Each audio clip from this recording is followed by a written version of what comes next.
Hola, mi nombre es Ricardo Báez y junto a Eduardo Navarrete vamos a hablarles sobre obtención energética de plantas carnívoras.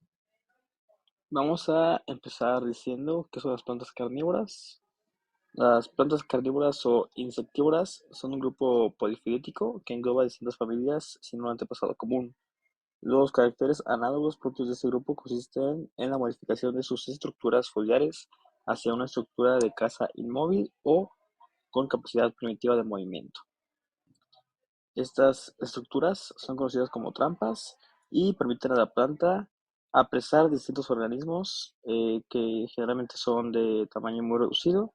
La mayoría de estos son insectos y una vez capturada la presa, las estructuras de caza poseen la particularidad de secretar enzimas que digieren al insecto y esto posibilita la absorción de los nutrientes a través del tejido epitelial que se encuentra dentro de la trampa. Por tanto, captura, capacidad de digestión y absorción de nutrientes son las tres características que definen el hábito carnívoro de las plantas. Hay distintas formas y mecanismos de trampas que estas plantas utilizan para atacar a sus presas. Aquí tenemos las cuatro principales. Primero, el papel moscas. La captura de las presas se hace a través del haz del limbo foliar, que está recubierto de unas pequeñas vellosidades terminadas en glándulas que secretan un líquido que es muy pegajoso y también transparente. Entonces los insectos se quedan pegados a estas vellosidades que luego las comprimen y las acercan a las hojas para iniciar la digestión. Luego la trampa de vejiga. Este tipo de trampa está presente en plantas acuáticas. Las vejigas se localizan bajo el agua y su abertura se encuentra recubierta por cerdas que al ser tocadas por las presas hacen que la vejiga se dilate y absorben a la presa para iniciar su digestión. Luego la trampa de fosa. Este tipo de trampa es característico en las plantas de jarra, la cual es muy resbalosa. Entonces, estas plantas secretan sustancias atractivas para los insectos, los cuales se posan sobre la jarra, pero esta es muy resbalosa. Entonces, los insectos caen a la trampa y así inicia la digestión. Y finalmente, la trampa de bisagra, que creo que es la que más conocemos todos nosotros. Las hojas de esta planta se modifican y se transforman en dos lóbulos que tienen en su orilla unas espigas muy largas. Entonces, al posarse la presa en esta estructura, la bisagra se cierra atrapando la presa. Y aquí la digestión se da gracias a las enzimas que secreta la misma bisagra.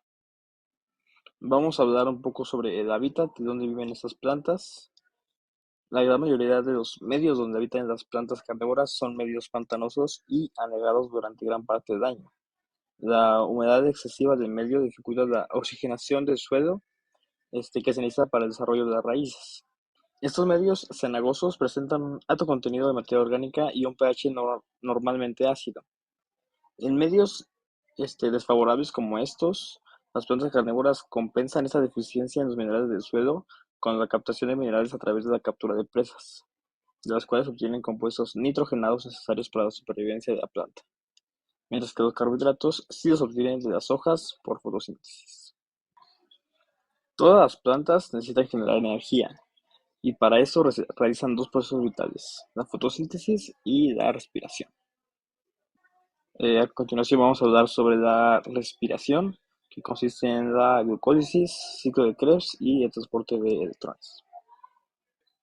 Y bueno, la respiración es el proceso fisiológico por el cual se obtiene energía en forma de ATP, CO2 y agua, gracias al metabolismo de la glucosa. Este proceso es importante para que la planta pueda reproducirse, crecer y desarrollarse. Vamos a empezar con la glucólisis.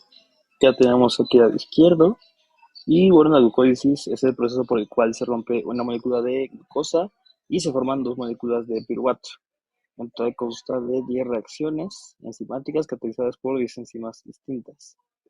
Se realiza en el citosol y, y en las reacciones 7 y 10 se forman dos moléculas de ATP en cada una. Sin embargo, dos de estas moléculas serán reinvertidas en la glucólisis, ya que hay reacciones que necesitan el uso de ATP para que sean posibles. Algunos intermediarios glucolíticos también pueden ser utilizados en otras vías biosintéticas, como es el caso del glisaldehído 3-fosfato. Las dos moléculas de piruvato que obtenemos como productos pueden entrar a la mitocondria y así iniciar el ciclo de Krebs. El ciclo de Krebs lo tenemos del lado derecho y para que inicie este ciclo, el piruvato tiene que transformarse en acetilcoenzima A. Para esto entra en acción la enzima piruvato deshidrogenasa. La molécula de piruvato, mediante descarboxilación oxidativa, pierde CO2 y un electrón que oxida el NAD+, que pasa a ser NADH más un protón de hidrógeno y ganando una coenzima ASH. Ya siendo acetilcoenzima A, entra al ciclo de Krebs, se junta con una molécula de oxaloacetato y por medio de la enzima citrato sintasa forma citrato. Este ciclo se compone de 8 reacciones enzimáticas y su principal objetivo es generar moléculas de NADH que van a ser de vital importancia para el transporte de electrones y la formación de ATP, así como la formación de la fuerza protomotriz.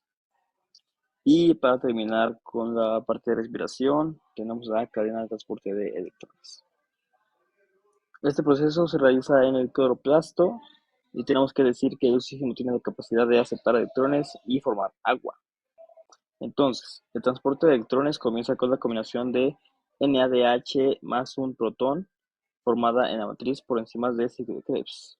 Los dos electrones y los hidrógenos pasan a una flavoproteína que contiene FMN, que a su vez pasa dos electrones a una ferrosulfoproteína.